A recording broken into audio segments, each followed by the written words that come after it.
umeweza kuigusia. Yes.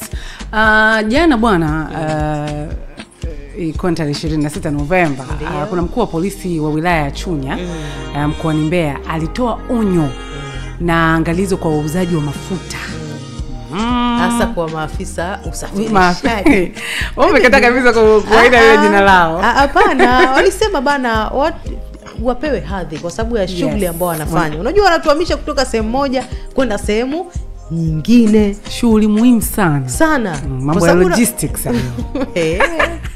Kumbe unanielewa vizuri kabisa. Maafisa usafirishaji wa ngazi zote. Maana ngazi ziko nyingi.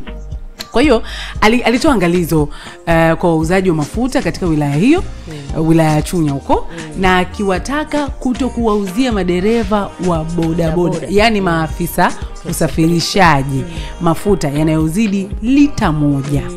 Umeona sasa? Kile ambacho nilikiona pia hata kipindi kile kulivyokuwa na heka walikuwa wanauziwa lita 1 basi. Yani unaona lita yako 1-2 yani itakufikisha unakoenda basi. Hamna cha ziada. Unaona? Na kwa wakati mmoja pia kuelekea Disemba 9, na akisema pia wale wanaoendesha hizo biashara za mafuta katika vidumu wataendelea kufuatiliwa. Unajua pia kuna wakati iliwahi kutolewa pia onyo ya mtu kutokwenda na kidumu, yani usiende na kidumu kwenda kuchukua mafuta, ni either uwe na chombo chako cha usafiri basi, lakini usiende kuchukua kwenye kidumu. Na alizungumza pia jana afisa huyo wa polisi SSP Nestori John alisema kuwa ushirikiano kati ya wananchi na vyombo vya usalama ni muhimu katika kuhakikisha ulinzi unakuwa wa kiwango cha juu katika wilaya hiyo, na hatua hiyo bwana inalenga kuimarisha ufuatiliaji wa usalama na kuzuia matumizi mabaya ya bidhaa hiyo.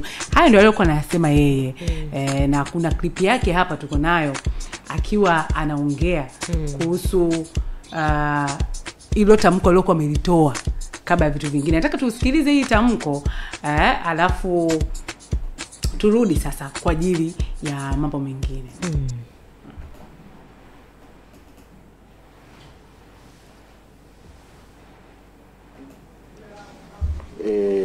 Kwa kipindi hiki ambako tunaelekea kwenye hiyo 9 Disemba yao pamoja na mambo mengine, basi wasiwauzie mafuta mengi bodaboda pamoja na bajaji. Wauzie mafuta kidogo, yasizidi lita 2. Yasizidi lita 2. Kwa sababu unapowauzia mafuta mengi ni kuwawezesha kufanya movement za kutoka point A kwenda point B na kuendelea kufanya uharibifu. Kwa hiyo mafuta yanapokuwa mengi ni kama yanahamasisha, yanawapa nguvu ya kuweza kusafiri kutoka sehemu moja kwenda nyingine hawa waharibifu. Kwa hiyo upande wa vituo vya mafuta tunajaribu watuelewe, tunajaribu kuwaelimisha watuelewe, kwa sababu wao ni wadau muhimu katika usalama.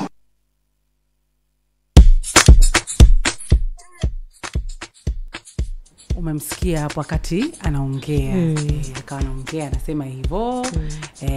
Sasa baada ya hiyo kauli, baada ya hiyo tamko kutoka huko Chunya na huyo Nestori John, sasa usiku kwa mkia leo sasa jeshi la polisi nchini likasema linafanya uchunguzi. Tena lilitoa hiyo statement kabisa. Likasema kwamba linafanya uchunguzi kuhusu taarifa inayosambaa kwenye mitandao ya kijamii kidaiwa kutolewa na mkuu wa polisi wilaya ya Chunya mkoani Mbeya kwa waandishi wa habari kama ushauri kwa wamiliki wa vituo vya mafuta. Kwa hiyo akasema kwamba kwa mujibu wa taarifa iliyotolewa na msemaji wa jeshi la polisi Tanzania David Misime, huyo alieleza kwa kuwa uchunguzi huu unalenga kubaini ukweli wa madai hayo, kwani ofisa huyo hana mamlaka ya kuwaita waandishi wa habari na kutoa tamko rasmi. Ndio amesema hivyo, na wakaongeza kuwa iwapo itabainika kuwa taarifa hiyo sio sahihi au ilitolewa kinyume na taratibu, hatua stahiki za kiutumishi na kisheria zitachukuliwa. Mimi sina la kuongezea. Haya, ngoja so sema itakapobainika, si ndio? Wanafanya uchunguzi. Wanafanya uchunguzi kujua vipi. Watatuambia. Kwa liko mikononi mwao, mikono salama kabisa. Sisi hatuna shaka na kirudi kutuambia. Sisi kwenye Maga News tutakujuza vizuri kabisa walifikia wapi na vitu kama hivyo, si ndio? Sasa bwana, nina Mwanga wa Jamii hapa, nazungumzia gazeti la Nipashe, ndio ambalo ninalo. Ugonjwa